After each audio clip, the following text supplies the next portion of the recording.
Seguimos en punto de partida, nos visita Oscar Poli Gomítolo, uno de los referentes del festival Sonamos Latinoamérica, que está por cumplir, o está cumpliendo 10 años. Poli, gracias por estos minutos y bueno, felicidades. Bueno, gracias Luis por el espacio que siempre nos das y bueno, ahí contento, adhiriendo un poco a los festejos este año, no solamente de los 10 años del espacio este, que son cuestiones anecdóticas, si se quiere, sino del bicentenario de la independencia argentina y todas esas cosas, y que queremos darle una connotación ahí también, ¿no? Vemos que la soberanía cultural también tiene mucho que ver con esto de la cuestión de la independencia y de las formas, ¿no?, en que se establecen esas cosas. Así que bueno, programando una agenda para este año, así que viene interesante y nutrida también. ¿Qué están organizando, por ejemplo? Mira, puntualmente ahora comenzamos en mayo con la visita de una agrupación que viene de Bélgica. Ellos son músicos latinoamericanos que tienen ya varias décadas viviendo allá. Han recorrido el mundo con sus proyectos, ¿no? Se llama el Trío Orgánico. Son básicamente músicos belgas y mexicanos reunidos en una propuesta que no solamente se remite a la música, sino también interacciona con la danza y con las cuestiones escénicas. Así que una propuesta muy muy interesante que vamos a mover un poco en la provincia y en alguna sede del Sonamos. También intentando vincular a las escuelas porque tenemos varios recitales didácticos pensados para los chicos. Esta agrupación, como te decía, tiene muchísima trayectoria, han recorrido los 5 continentes llevando este proyecto, inclusive dentro del marco del Circo del Soleil, así que son tipos muy formados. Muy grosos, sí, muy grosos. Así que, no sé si te lo pregunté alguna vez, pero bueno, vos venís del estudio musical, como todos, de lo individual, después se van formando los grupos. ¿Cómo surge Sonamos Latinoamérica? Bueno, mira, el Sonamos creo que llegó naturalmente hace un poquito más de una década con una reunión de músicos en Santa Fe que creíamos interesante generar un espacio para mostrar todo un abanico de propuestas culturales que están ajenas, digamos, a los grandes medios y a las grandes lógicas de los festivales también, ¿no? Sí. Entonces creíamos que había una propuesta estética que estaba totalmente dejada de lado. Paradójicamente, propuestas que nosotros habíamos conocido en Europa trabajando allá y que nos dábamos cuenta que era una picardía que nosotros como latinoamericanos no tendríamos acceso a propuestas brasileñas, chilenas, mexicanas. Eso es cierto, porque sí. Particularmente en Francia, para poner el ejemplo de un país en particular, ¿no? Ellos siempre fueron muy afines a la difusión de las músicas de la cultura latinoamericana, ¿no? Pienso en Atahualpa Yupanqui, pero claro, puede haber muchos ejemplos. Sí, países muy cosmopolitas y muy permeables y abiertos a otras músicas y a otras culturas. Sin ir más lejos, no sé, se me ocurre ahora la nueva canción chilena, en realidad se gesta en Francia, digamos, claro, ¿no? Entonces todos esos fenómenos, Latinoamérica se ha mirado mucho, especialmente en Francia. Sí. Y bueno, eso denota, ¿no es cierto?, que bueno, hay una búsqueda también interesante en eso de ligarnos a los pueblos que tenemos una misma historia, una misma idiosincrasia, una misma cultura prácticamente. Y ustedes se planteaban cómo esto sucede en Europa y no sucede aquí en Latinoamérica. Claro, bueno, y en Europa era bastante más fácil porque la mayoría de los músicos latinoamericanos estaban en las mismas que nosotros en la década del 90, tratando de hacer algún pesito. Entonces las reuniones eran esporádicas y se daban porque estábamos justamente contratados en el mismo ámbito, en el mismo momento, digamos, pero no había una lógica de intercambio. Claro. O sea, era el empresario que te llamaba a cubrir una necesidad en un espectáculo. Sí. Armaba un evento y bueno, exacto, te contrataba. Acá es otra lógica porque bueno, también hay que remarla con una cuestión que es las deficiencias económicas que hay en Latinoamérica y la falta de apoyo a este tipo de proyectos. Entonces decir, bueno, generamos un primer evento en Santa Fe y eso en la lógica de charlar con los compañeros dijimos, bueno, qué lindo tratar de generar este mismo espacio en otro lugar. El primer lugar que se da fue Venezuela. Entonces de Venezuela surgió luego Colombia, México, Perú, Chile, Uruguay.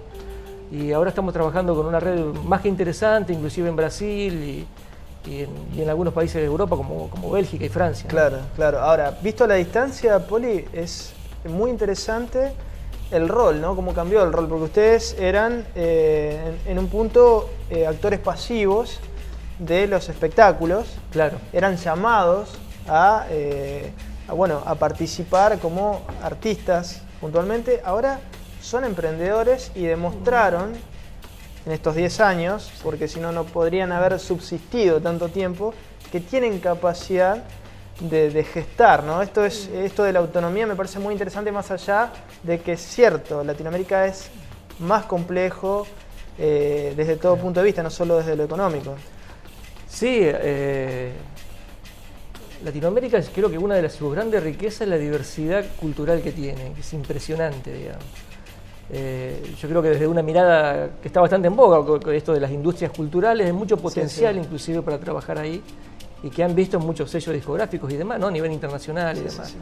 Pero hay otra lógica más profunda también, que es en esta cuestión histórica y en este momento histórico de Latinoamérica nos parece importante, ¿no?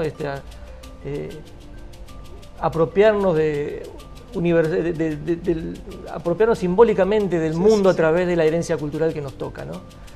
Y para eso, bueno, hay que remarlo un poco con algunas lógicas del mercado, con algunas cuestiones que atentan contra este tipo de miradas, ¿no? O sea, eso está bastante más estudiado que la tabla del Do, pero hay todo un bagaje también intelectual acerca de la problemática esta de la cultura popular, de qué entendemos por cultura popular, de qué entendemos por lo latinoamericano, de qué entendemos por lo folclórico. Entonces, también desde el festival o de este movimiento tratamos modestamente de instalar esas problemáticas que son profundas y que por ahí van más allá de lo coyuntural, ¿no? Entonces, en esas dinámicas creo que es un espacio muy, muy interesante el del Sonamos. Nos enriquece mucho y también nos hace repensar algunas prácticas y dejar de lado algunas cosas que hemos naturalizado con el tiempo y con el continuo picaceseo, ¿no? Claro. Pero digo, esto, vuelvo a la idea, o sea, esta posibilidad de autogestionarse, de ser emprendedores, de probar en la práctica que podían, ¿no?, desarrollar por cuenta propia, no ya siendo engranajes de algo que armaba un tercero. Claro, sí. Obviamente siempre nosotros, como una lógica de funcionamiento y de gestión, recibimos apoyo de instituciones de todo tipo, oficiales y privadas, del Estado y demás, ¿no? Sí. Pero también está ese trabajo de tratar de instalar estas cosas, digamos. Que es un trabajo creativo, claro, sí, bueno, y de generar también una necesidad de este tipo de propuestas, digamos, que tiene mucho que ver y que vinculan la estética con la ética, que es otra cosa, digamos, que nos parece ¿por qué? Digna, ¿Por qué? Porque muchas veces, digamos, en esto del valor de cambio que tienen algunas cuestiones culturales o algunos hechos culturales, se remiten solamente a las lógicas que imponen algunas matrices de venta y de comercio de este tipo de cosas. Nosotros creemos que la cultura popular va más allá de la construcción esta que se da del escenario del público, sino que debería atravesar a todos los ámbitos de la sociedad, digamos, y utilizar un poco lo que son los medios de comunicación, las distintas herramientas. Las distintas herramientas, digamos. Sí. O sea, había un peruano que decía que la dominación más profunda en Latinoamérica comienza por la desarticulación de la herencia cultural y que el problema de Latinoamérica no era el problema económico, sino era Hollywood, como una metáfora de esta cuestión, ¿no? que obtura ese tipo de crecimientos a partir de reconocernos con una historia común, con una identidad común.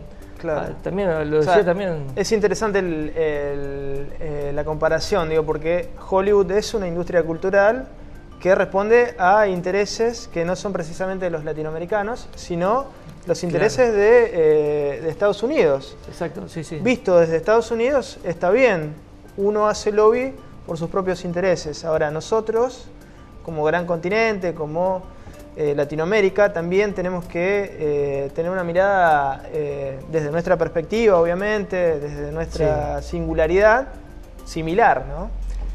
Aparte, bueno, hay un intelectual bastante ajeno, digamos, a las bibliotecas del conjunto de la gente, pero que plantea un término muy lindo que es el de plusvalía ideológica. Dice, al hecho de consumir algo puntual, siempre hay un plusvalor que está dado en la ideología que está formando, digamos. O sea, el consumo de determinada cosa no es casual, Sí. y ofertar ese tipo de cosas tampoco es casual. Entonces, eso hace todo, digamos, a un contexto con un entramado súper complejo. Y bueno, y de estos espacios tratar modestamente, ¿no?, de por lo menos plantear la problemática y no tratar de construir un festival como un evento anual, Claro. como una fiestita, digamos, sino como una construcción que estamos dando en distintos frentes, generando un sello discográfico, generando este tipo de debate, Sí, generando... con la importancia, Poli, que tiene la trascendencia en el tiempo de la cultura, ¿no? De nuestras tradiciones musicales, históricas, de nuestras raíces. Digo, estaba pensando para hacer un parangón con lo que uno hereda de su abuelo, por ejemplo, ¿no? A nivel de tradiciones, de cultura. Sí. Bueno, digamos, con esto que se da en todas las áreas de la vida, ¿no? Uno no puede perder ese gran capital que tiene nuestra sociedad y que viene desde muchas generaciones atrás. Claro, bueno, hay un musicólogo que habla precisamente del tema. Él dice que las músicas tradicionales, la música popular, si tiene un valor político, es precisamente el de hacer que confluyan distintas generaciones con un mismo hecho cultural en un mismo momento histórico. Claro. Eso tiene un valor político importante. Importantísimo. Digamos. Pero entender también a las músicas tradicionales no como algo anquilosado, puesto en formol, sino con la mirada generacional, con la dinámica que tienen estas culturas, ¿no? Con lo que le podemos nosotros dar también, enriquecer, cuestionar, desnaturalizar. Digamos, con esa óptica es donde queremos que se tiene que construir una identidad, que no sé si llamarla nacional tampoco, porque sería otra discusión, ¿no? Otra discusión, ¿no? Pero que son interesantes también. Muy interesantes porque la música en realidad no tiene fronteras como las trazamos nosotros. Claro, bueno, también las músicas, en especial la música tradicional argentina, ha servido a algunos sectores conservadores. Por ejemplo, uno habla de una chacarera y dice, bueno... Sí. Bueno, fíjate, uno puede lo plantea, Hernán Chazarreta, que fue uno de los primeros baluartes de la chacarera santiagueño, en realidad es llevado a Buenos Aires por Leopoldo Lugones como una forma de buscar lo nacional en contraposición a todas las miradas que se estaban dando en el país que tenían que ver con la inmigración anarquista, socialista. Estamos hablando de años 20, 30. Exacto. Entonces, ahí se empezaba a plantear un poco esto de decir, bueno, a ver, ¿qué somos nosotros como argentinos? Sí. Que fue una discusión y fue algo instalado en su momento y que, bueno, dejó que todas estas cosas son funcionales a algo, digamos. Entonces, bueno, tenemos que debatir funcionales a qué deberían ser estos consumos, estas prácticas culturales, ¿no? Un personaje particular, Lugones, pues le gustaba esa zona particularmente, el norte de Córdoba, Santiago del Estero, digo, siendo una persona tan conservadora ideológicamente, cómo se había vinculado a las pinturas rupestres y a la música popular también, ¿no? Y cómo, bueno, lo que vos decías, cómo enmarcar ese vínculo de Lugones dentro de lo político, ¿no? Dentro de lo histórico de ese momento, ¿no? Claro. Sí. Poli, la verdad, muchísimas gracias por todo esto que vienen haciendo, de difundir nuestras raíces culturales a través de la música y bueno, queda hecha la invitación, por supuesto, para seguir dialogando de lo que están haciendo y mucha suerte. Repetinos un poco la idea de lo que se viene en materia de Sonamos Latinoamérica. Bueno, puntualmente invitarlos para que se acerquen a la página web del festival, que es www.sonamoslatinoamerica.com, o al mail festivalsonamoslatinoamerica@gmail.com. Sí. Hablando de... ahí van a encontrar las actividades que vamos a hacer en mayo, y especialmente queremos invitar, porque el 17 y 18 de mayo, en el Cine Teatro Luz y Fuerza, vamos a hacer conciertos didácticos para las escuelas de la región. Ya tenemos un montón de chicos inscriptos, así que esperamos a las escuelas, los contingentes educativos de... ¿Quiénes se pueden vincular, Poli? ¿Los músicos, las escuelas? ¿Cómo interactúan? No, esto está pensado específicamente para los contingentes escolares de preprimaria, primaria, secundaria, también van a ir chicos de colegios terciarios. Pero digo, si alguien quiere vincularse, si alguna escuela quiere participar también o algún músico también quiere integrarse a este proyecto. Sí, eso, bueno, que se comuniquen con la gente del Sonamo, que ya estamos acá bastante en contacto, ¿no? Las escuelas pueden acercarse, pueden vincularse con la página, con el Facebook del festival. Y bueno, estar ahí atento porque hay una agenda linda para este año. Tenemos la suerte de tener apoyo de grandes instituciones a nivel internacional que también apoyan un poco la circulación de músicos. En octubre, para los 10 años, vamos a tener aproximadamente 120, 150 músicos que vienen de toda Latinoamérica, y para eso se mueve una estructura muy fuerte, digamos, con el apoyo de instituciones latinoamericanas, desde México hasta Chile, ¿no? Que son las que apoyan y que permiten que estos músicos estén acá en la ciudad, ¿no? Poli, bueno, muchísima suerte y la seguimos. Bueno, che, gracias y estamos ahí en contacto. Continuamos en Punto de Partida.